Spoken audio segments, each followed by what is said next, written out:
Let's make some beautiful fall glass candle holders using Etching. Hello, I am Katie, the Crafty Blogstalker, and if you're new to my craft tutorial videos, I would love for you to subscribe.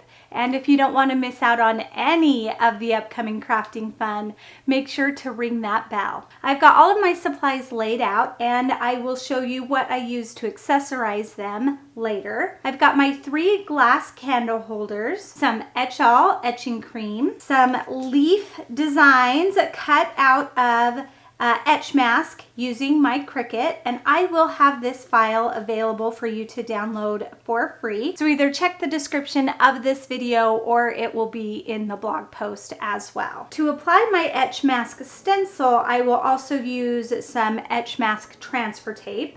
And then I've got this 1.5 inch wide painter's tape and my Etching squeegee. Now I'm only going to show you on one glass jar, but I will be doing the same to all 3. I'm going to start by taking the lid off, and I'm going to wrap some tape around the top and the bottom. And I want these to be as straight as possible because I want the line to meet again at the bottom. And I'll show you what I mean when I get there. Trying to keep that even with the top of the glass.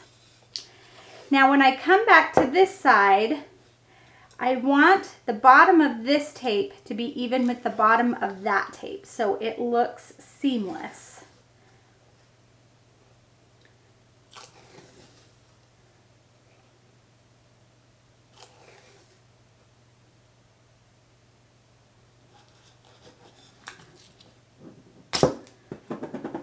Okay, just like that. Do you see how you can't really tell where it starts and where it begins? And then I'm going to do the same to the bottom of the holder as well. And I am basically using this painter's tape as a stencil because anywhere the tape is, the etching cream will not etch. And I'm going to go around those and just make sure that they are pressed down really well, because if there are any air bubbles, that etching cream can seep underneath and then etch parts of the glass that we don't want etched.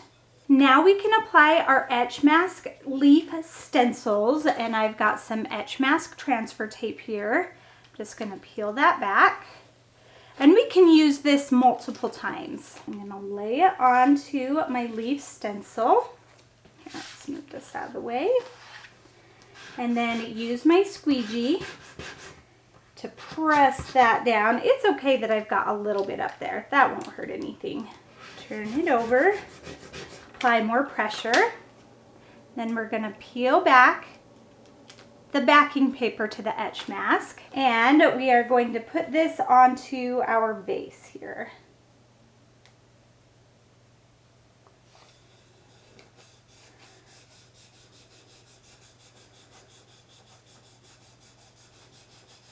Rub that good into place, and then peel back the etch mask.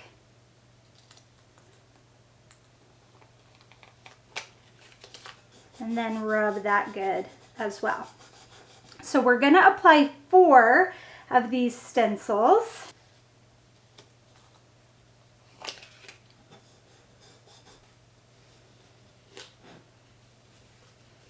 And now we have all 4 of our etch mask leaf stencils onto our glass candle holder. To protect the bottom, we are going to add some more painter's tape, because again, anywhere that etching cream touches, even if it's just for a second, it will etch. So we want to protect the areas that we don't want etched. Next, we are going to apply our etching cream. Now, I'm not really going to use the lids, so I don't care if they get etched. And by putting the lid back on, it'll give me something nice to hold. If yours doesn't have a lid, then I would just go over the top with some more of that painter's tape to protect any etching cream from getting inside. I'm going to grab a spoonful of the etching cream. And I'm just going to put that right onto my glass holder here. I'm going to take my squeegee, and now I can just move that around. I'm just going all the way around, making sure I have a nice even coat. Any excess I can put right back into the bottle. So now I'm gonna let this sit for 15 minutes. It has been 15 minutes. So now I'm gonna go around with the squeegee tool and press harder and get up that excess etchall cream because you can reuse it. So now I wanna get as much of that etching cream off as I can. And we're gonna take it to the sink to rinse it off. Under running water, I'm going to use my hand to get off all of that excess etching cream before I take off the stencil. Now you can wear gloves for this step, but under the running water, it really shouldn't affect your skin too much. Now that it is rinsed, we can remove our stencil. And then I'm just gonna use a weeding tool here to remove those leaf stencils. Oh, those look so cool. I love how that turned out. That looks so great.